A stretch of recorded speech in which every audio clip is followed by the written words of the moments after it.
Una bella domenica mattina, quando Master stava ancora a riposare, Saravetta la credenza in da cucina e una voce si mettette a rusicare.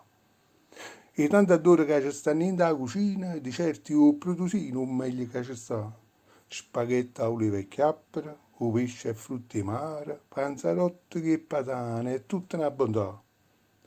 Perché in coppa alla lice, la riga di ricetta, laddove che ci mette, so via e non sei tu, gli fa sulla maruzzara, a caponata che frasella, pommarola e mozzarella, non fanno a meno me.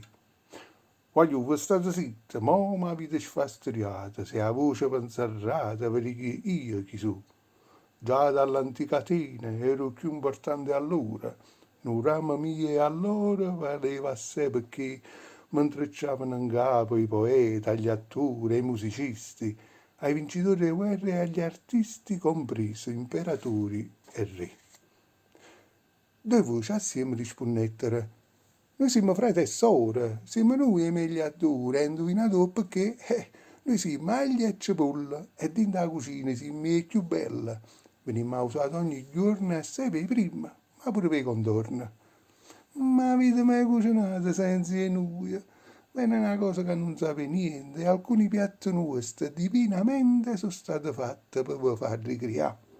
Spaghetti aglio e uoglia o una bella genovese, sono piatti con poche spese che fanno consolare.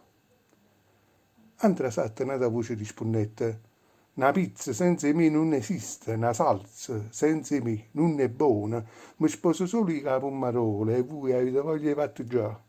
Dall'India sono venuto da tanto tempo, molto prima di Marco Polo, e già t'hanno, o meglio adoro, mo dicevo popolino a me.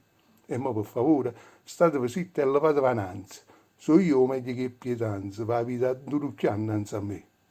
Solo una foglia mia per consola, so meglio sì, so a vase Nicola, ah, che principe imperatore o re.